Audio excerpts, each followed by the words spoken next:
Yo, hello again, and welcome back to another Deathless Run Deep Dive. We're going to be going through Halo Combat Evolved No Aim Assist to see, does aim assist matter in Halo CE? Last time in Halo 3 we came to the conclusion that aim assist didn't have that great of an impact. In Halo 2 we found that it had a major impact. So is CE going to be good or bad for aim assist? Let's get into it. Firing away is every speedrunner's nightmare, the Pillar of Autumn. The first of the 10 missions, yet it is one of the easiest. There's basically a bunch of basic map navigation and standard enemy encounters, a casual deck to the face of a Marine, and here comes the first fight. Never mind, we're skipping it. Okay, so grenades in this game are actually insane. You can just be standing like in a corner away from everything, and the radius of the explosion is ridiculously large. So you'll notice in some sections I'm standing far away and just waiting for an explosion to go off. That's why. I'm trying to like dodge that. I snag an OS to soak up some of the damage, and so far so good. The only strategy for this mission that's really worth pointing out is right after the ventilation shaft. When done correctly, you can run in, melee a grunt, and insta-nade the ground to give you just enough time to get into the pocket on the left. What this does is force all of the elites to backtrack into that hallway, and you can easily dispatch them. It's basically like an AI break. Like the enemies think you ran past them, but you didn't, so they retreat and stand there shooting, but you can still like sit on a corner and, you just take them out. This is nice because this section is probably the only section that's like ass in this mission. Take a look.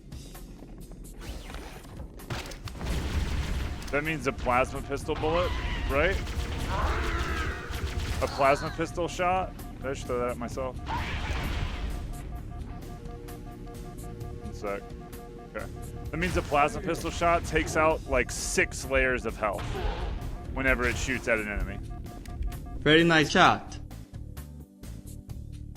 And after that is pretty much the grenade tutorial at the end of the mission, where you get like 7 grenades on a single ledge.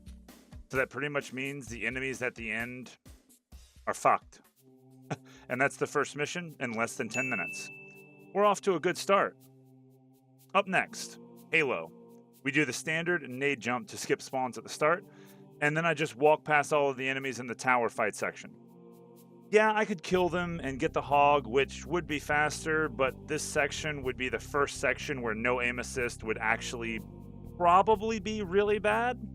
There's a 5-ship wave fight that you're supposed to do, and yeah, there's some skips to make it shorter, but this is a deathless run, so why don't we just skip it if there's no problem to doing that? So yeah, there's a bunch of walking. Let's just like fast forward this shit till we get to the first quote unquote Marine rescue.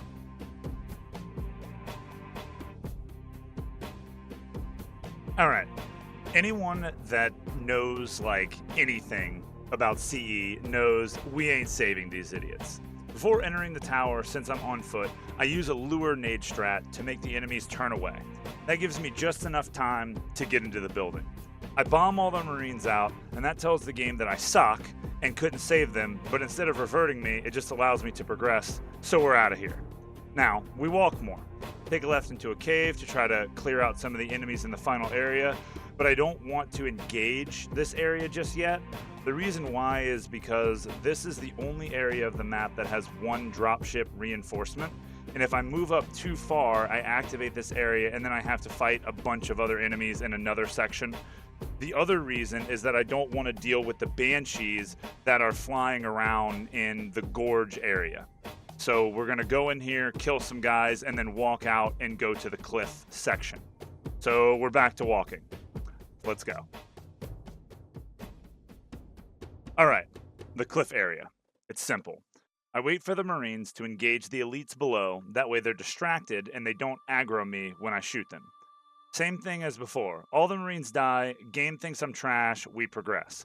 I hit a specific load zone by walking up a certain path, it's next to a rock, You know you've done this correctly when Cortana says the word warning as you're entering the very final section. That's your indicator to focus on the final ravine. And here we go. Warning. I've picked up reports that the Covenant has located and secured the Pillar of Autumn's crash site.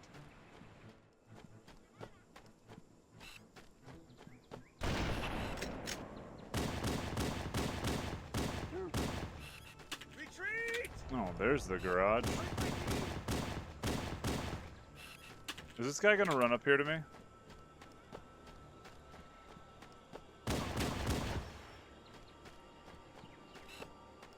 Or he's just gonna stay down there and hide? Okay, dude. Don't care. Stupid.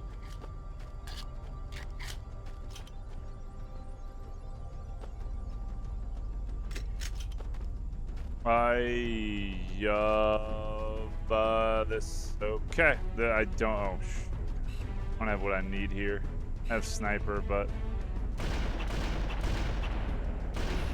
this is bad. I do not have what I need.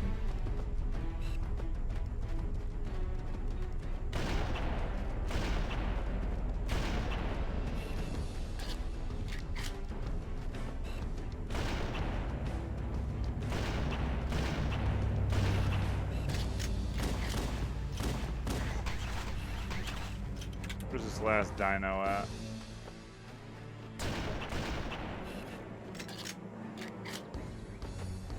That's the last of them. I needed plasmas and I couldn't get to any quick enough. New traffic on the Covenant BattleNet. I found Captain Keyes. Yeah, so no grenades to pre-nade the dropship, but it's still easy enough. The most combat-heavy mission is next, Truth and Reconciliation. TNR is full of a ton of combat, tons of enemies, and a handful of tricks. So let's get in there. Basic combat at the start, that leads us to a camo grab to skip one of the harder sections, and then comes the lift fight. So far, no aim assist is going pretty okay.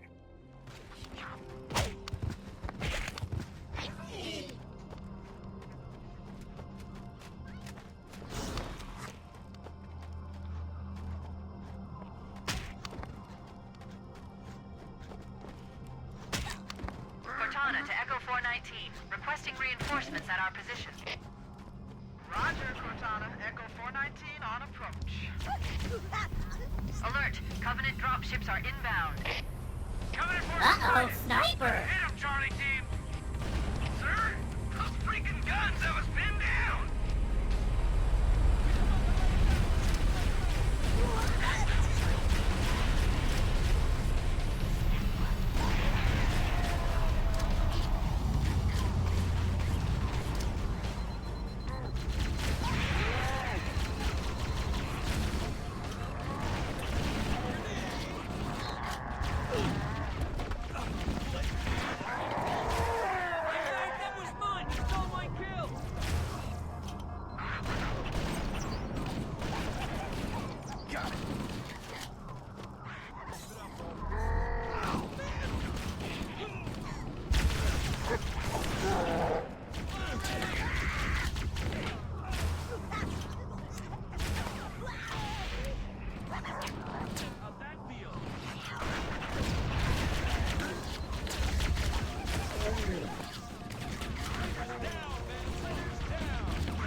This fight really tests your skill level in CE. As I'm doing all of this on controller, it's just get in there or get out. I lost control right in the middle, but regained it and held it. Then, right after this is Belly Fight, another 10 waves of enemies, and it's completely random on if a Sword Elite spawns or not. Fun. We're in. I've got a good lock on the Captain's CNI transponder. No Covenant defenses detected. What? There's no Covenant here. I think maybe nobody's home. The cavalry has arrived! Over there! Contact! Lots of contact! Oh boy. Open your mouth! Why are y'all hiding in there? It's so not good. Firing! Kick ass! We showed them!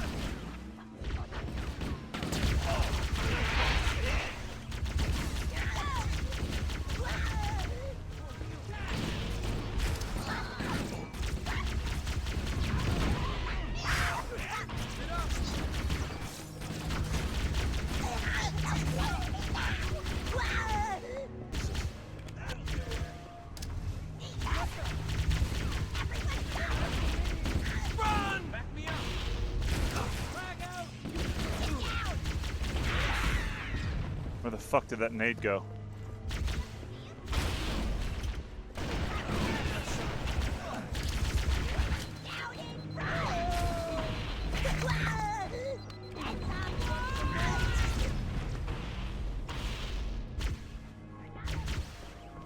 Can't believe we... Oh!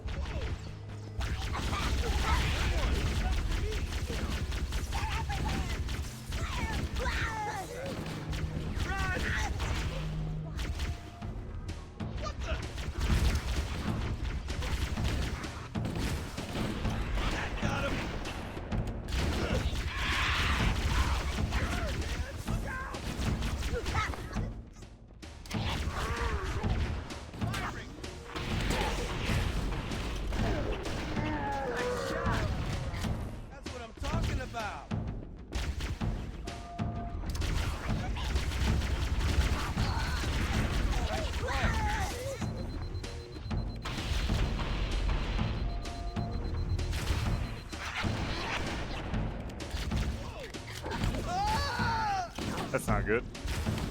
What? Okay, brother.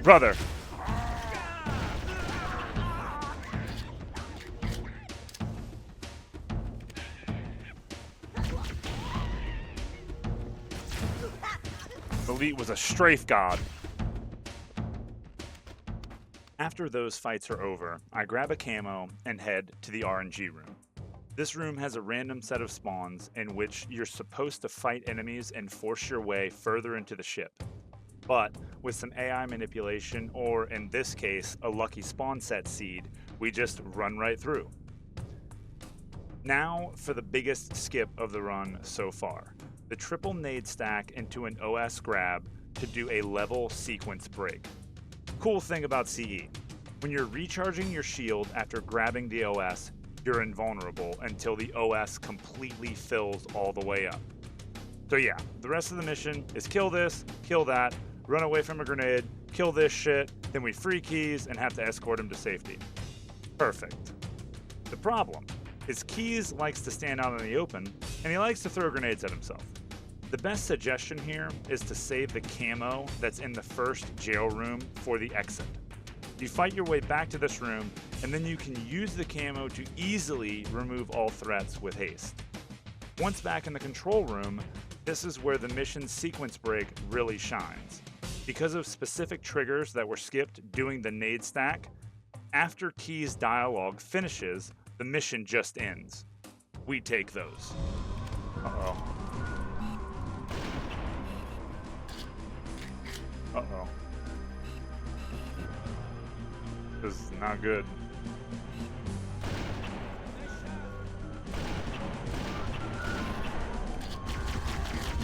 We made it. Okay. That's fine. Cortana to Echo 419. Hey, Ja. We have the captain and Okay. the What am I extraction doing? on the double. Silent Cartographer. Right out of the gate, we're straight into the action. We are fighting the good fight. We are walking to the left. Yes, we are walking to the left. We are skipping everything at the start of the mission and going straight for the Warthog on one of the beaches. There's a simple enemy clear outside of the first tower that's followed by a strat specifically crafted by yours truly. After clearing out all of these enemies, I run back outside and grab the OS. Then I go back in the building, line up the Warthog in a specific spot, and grenade the side to flip it over. Then I melee the hog up to the glass and jump in between it, and then flip the hog over. This force clips you through the glass, and that's when you start falling. The OS saves you from hitting the ground and dying. That enables you to jump down one more level and right on to another overshield. This completely skips the entire other half of the mission and gives you a full OS for the facility exit. And then this happened.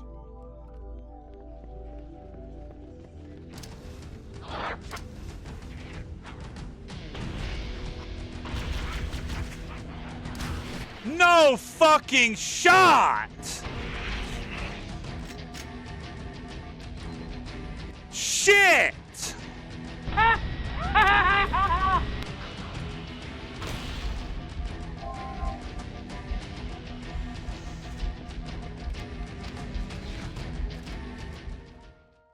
Of course I get overcharged and dropped all the way down to 1 red. Great! But finally, I nade jump up, grab the camo, and exit the building. The camo in this game lasts for 45 seconds. I guess they figured that was too long, which is why in H3 it only lasts for 12 seconds. Get fucked there, I guess. But the 45-second time is literally just almost enough time to get all the way back out of the facility. So we do a couple of things, kill a couple of guys, and that's it. Another level complete.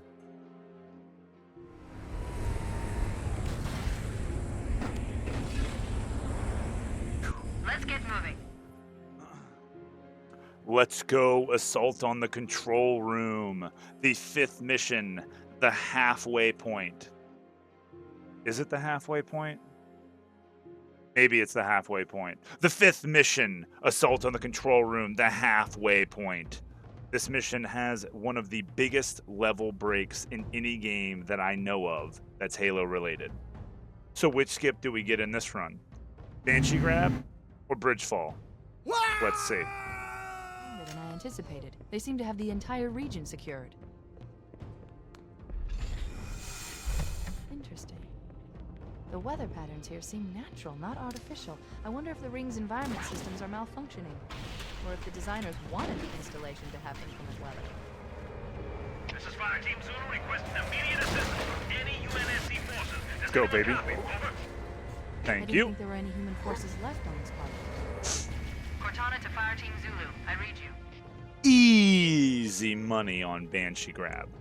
This completely breaks the rest of this level and turns it from a 45-minute mission down to a 7-minute mission. So super quick.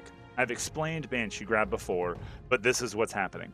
I stand in a very specific spot, which is based on the path that the Banshee takes. Then based on the Banshee location, a crouch is needed, and that breaks the line of sight with the Banshee, causing him to turn away. You uncrouch. Then he sees you again, so he turns back to try to shoot you.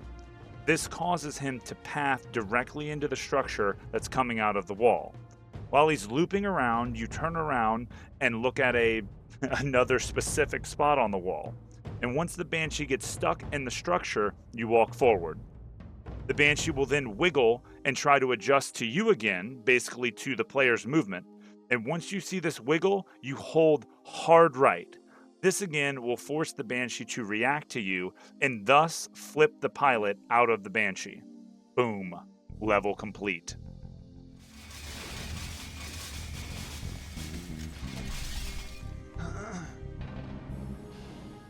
Halfway done. Yes. I definitely knew that. The halfway point. in right around an hour too, just over. But now, 343 Guilty Spark, everybody's least favorite mission when this game came out. I remember back in 2001 playing this mission was just not fun. The introduction of the Flood, along with the confusing level design, was just rough as a kid. But it doesn't take much practice, though, to figure this one out. It's like, back then, the mission just sucked, though. Okay, so at the mission start, right out of the Pelican, just head to the left and follow the creek to a rock, use that rock to jump up and head into the facility. But this happened. And that's okay. We don't have to agree on everything. But Cambid will forever hold the true CE Deathless record. That is never going to be beat. Ah, just kidding.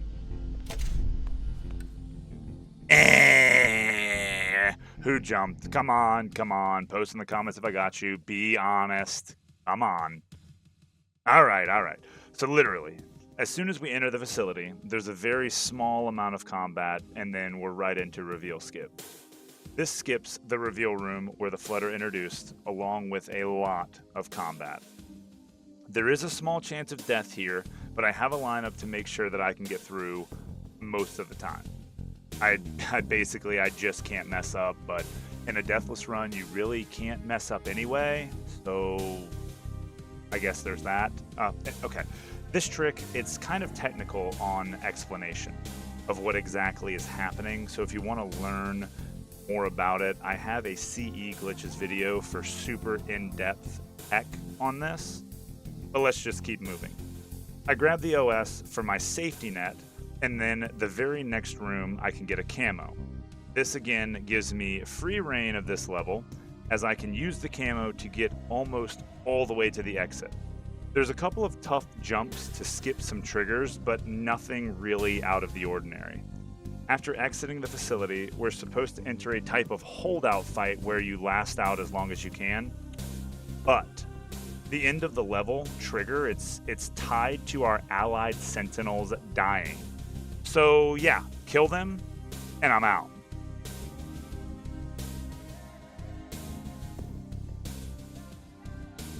Library. 4 floors of copy and paste. Cool. After the first door, if you walk to the left and ignore the monitor, you can get an early shotgun. This is super helpful for safety. So now you can take this mission slower and kill all the enemies, but this level is already over 20 minutes long. And with the knowledge of this mission that I have, the run and gun method is what works best for me. Since this mission is so linear, I'm going to break down the floors for you so that you can be prepared for what's coming. The first floor's objective is simple. You grab a shotgun, you kill some guys, you move on. The second floor has one scary section right after the first tunnel, and it's just a rocket launcher guy. This guy will insta-rocket you, so make sure that you're prepared with a strategy to keep some distance and have some well-placed grenades to take him out. The third floor, though, this one has a couple of sections worthy of note. The first is a rocket launcher Flood that is hiding after one of these supposed holdout fight sections. I pretty much have a grenade that I've lined up, so I go based off of an audio cue. And the Flood, they're kind of dumb, and it's like whatever they see first, they react to. So you place a grenade at their feet, and they just stand there like idiots. Don't really know what that's about, but okay. The second interaction on the third floor is right after the 90-second door, where you're locked in the room to fight Infinite Flood. But you can just stand in a corner and hide and fight nothing. So I'm going to take that option. Although, that's not the part worth mentioning, but it's funny that that works. Right after this is what matters. Right as soon as the 90-second doors open, there's around 12 to 15 Flood that rush around the corner to surprise you. With some well-placed nades and rockets, they're easy to take out, but if they catch you off guard, there is no surviving. Let me show you just how many there are.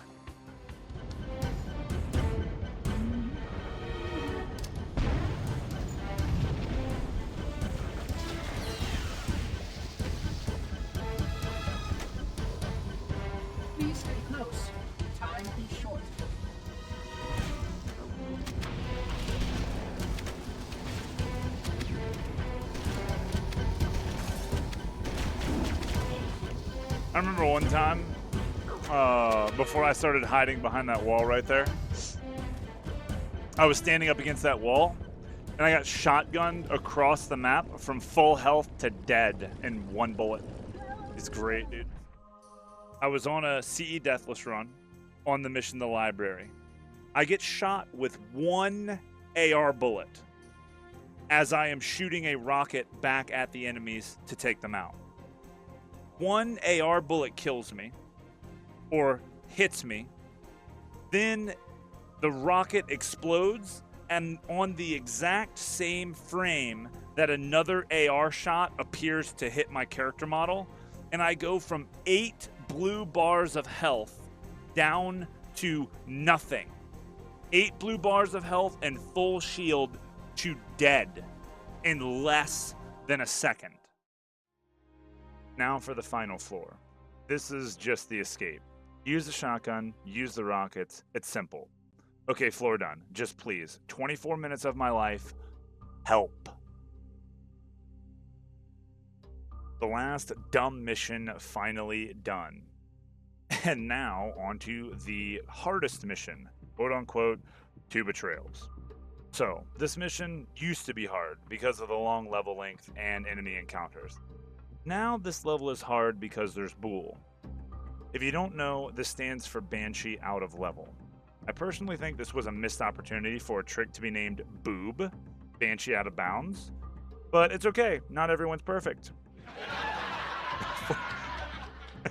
Before we get into that though, there's a super AIDS fight that doesn't look hard, but keep in mind this is no aim assist, so I don't have long range weapons, so it's like a pain in the ass to take them out.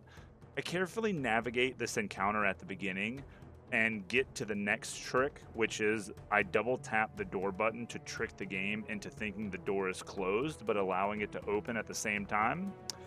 But of course, there's a catch. It's a hair too soon, but we're good.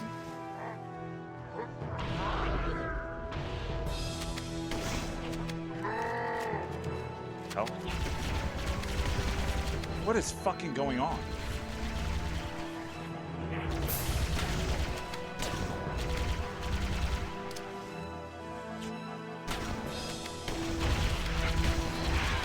Bro, what the fuck? What are these jackals?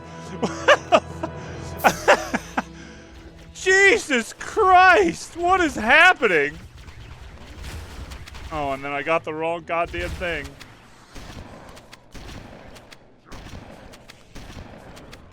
Oh my god.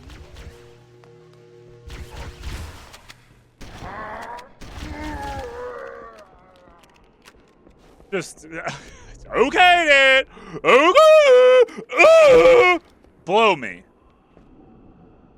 My god, dude. So I'm just gonna blame that one on no aim assist, and you are not gonna judge me. Moving on. I grab a Banshee and head back to the door because I actually have to hit the button, the switch again for level progression. But at least this time I have a Banshee and I can GTFO. I am not fighting whatever all those enemies are, Pyramid, Wraith, Zealot, all that shit. I am not fighting that. No thank you. This is where Bool comes into play. I take a Banshee inside the hallway to the first generator room, and right after I hit the very first generator, I can get my setup set up. I then get a second Banshee and line that one up on the exterior door. I use the first Banshee to clip through the roof and land on one of the glass panes up top. Then I load in the reactor room section of the map by crouching into a load zone from actually outside of the map. Once this is done, the other section is unloaded, yet your Banshee remains intact. It seems like it's just close enough to the load zone to not disappear. With some out-of-bounds platforming, you can jump back to that Banshee while still remaining out of the map, thus getting yourself and a vehicle into an unloaded portion of the mission. Then, to keep things short, there are some specific loads you have to hit for level progression, but essentially this skips every single difficult section of 2 Betrayals. Check out the setup.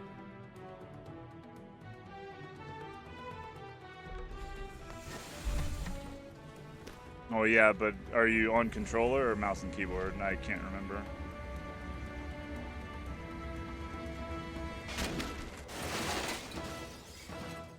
Thank you. There we go.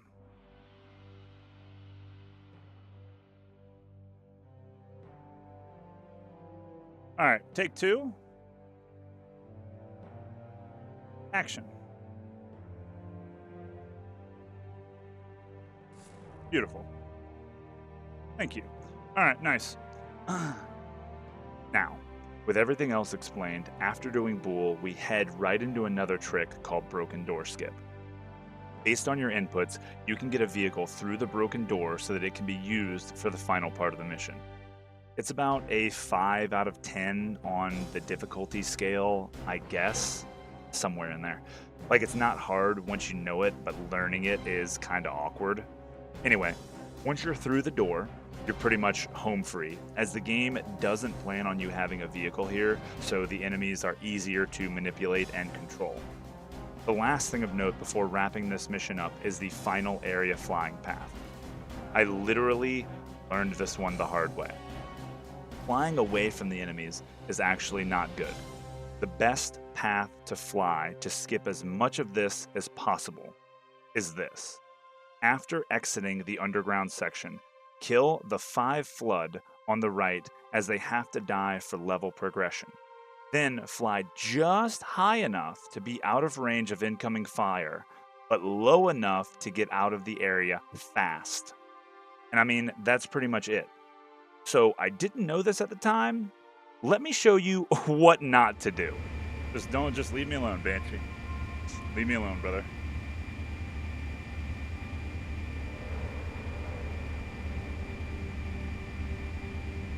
I really need him to not chase me, please.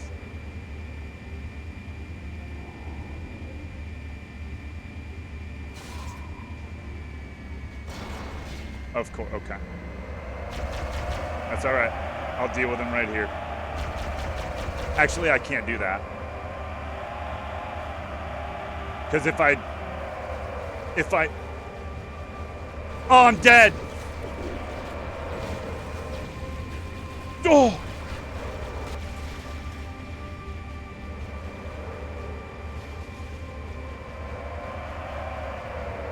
Oh.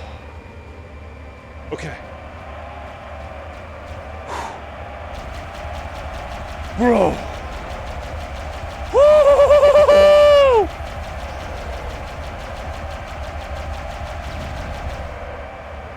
Woo! Baby.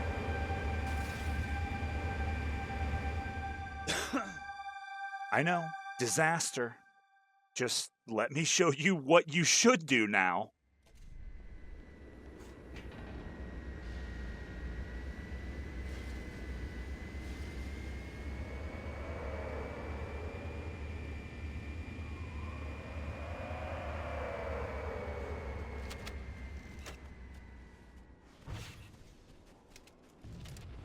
Okay. Or did I just kill them all in one swing? I'm just gonna go for it. I got 4. One will die surely.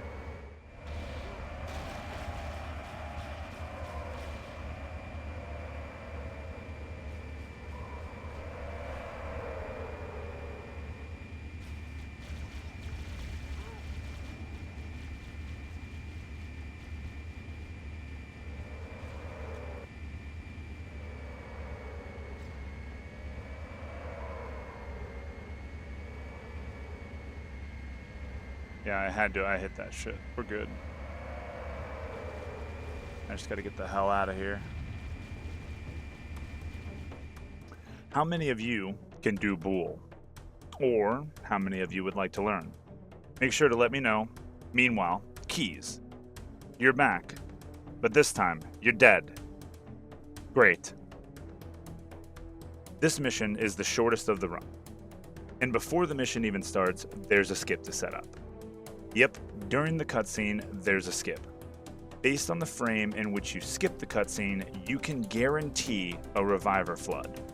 Now, how that works is that the cutscenes in CE, the frames in which they go by, They are tied directly to the level seed, to my understanding.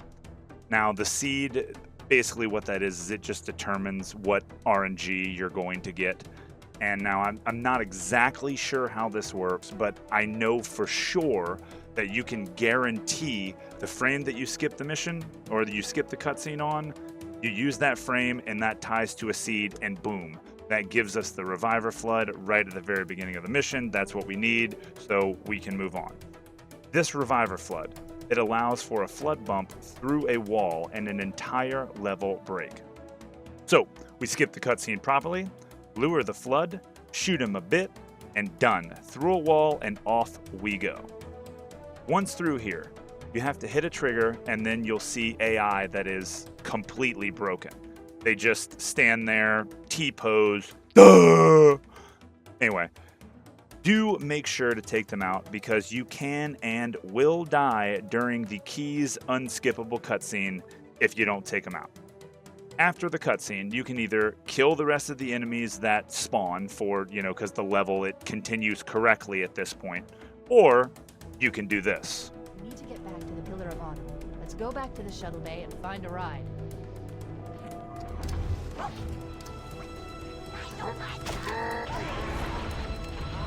I love how I just got shot by a fuel rod as I was walking by right there.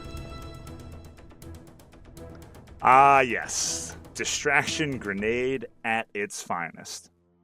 That's the hardest part over, and all that's left is a couple of enemies, and we're out of here.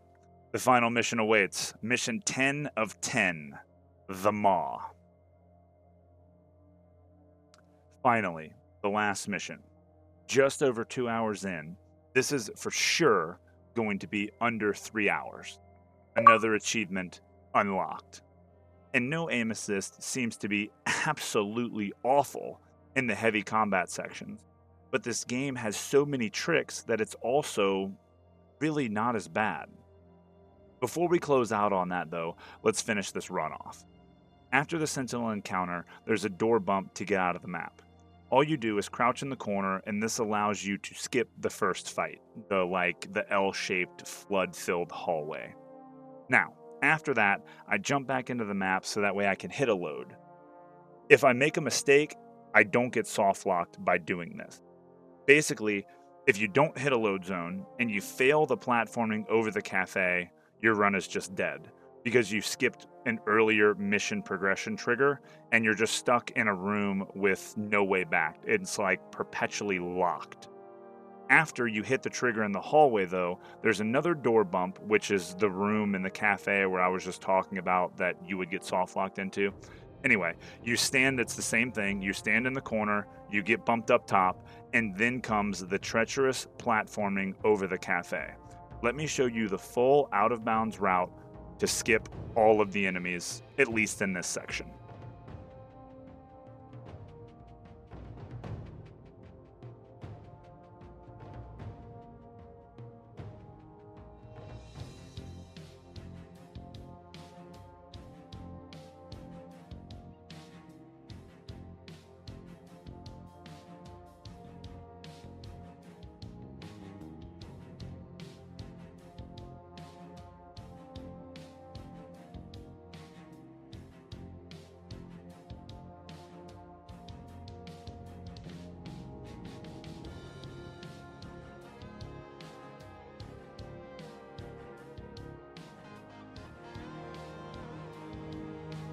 Beautiful.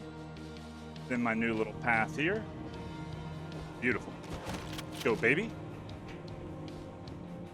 This does take some practice, but it skips a huge chunk of this mission and a whole bunch of flood that go along with it.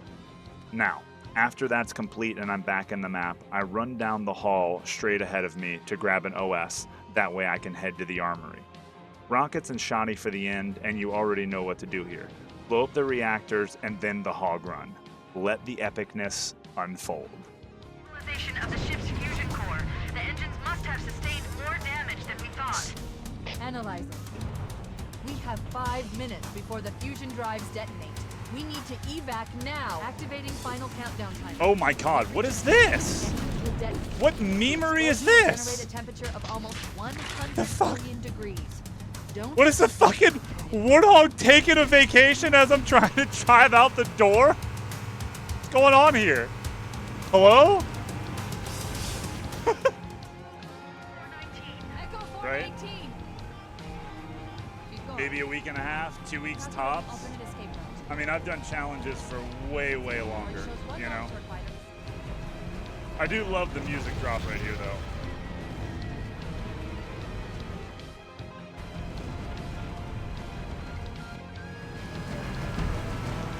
Chief, up ahead there's a gap in the trench.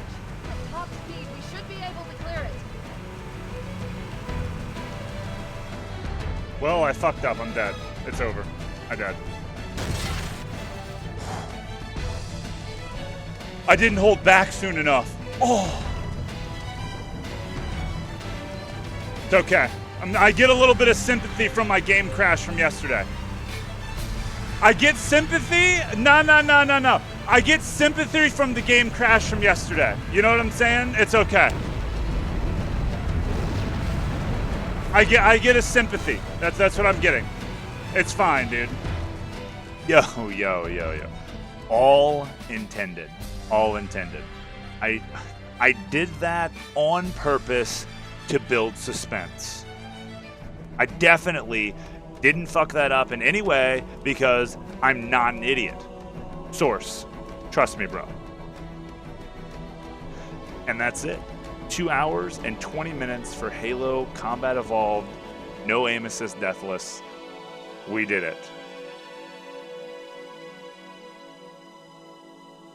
And as we come to a close, this run only took about a week and was sick practice for Trilogy Deathless Co-op. So stay tuned for that because it's coming soon. Now, to answer the starting question of does aim assist matter in Halo CE? How poetic is it for this run to actually be right in the middle? This run with combat and no aim assist was probably the worst. But because of all the skips for different sections, things were basically balanced out to where I didn't notice a difference. It's funny how things work out like that sometimes. Halo 2 was overall the hardest, Halo 3 was the easiest, and Halo CE was right in the middle. Sometimes that's just the way it is, I guess. Well, ladies and gents, that's it for this one. You know what to do, YouTube. This is Jervalin, signing off. Thanks for watching.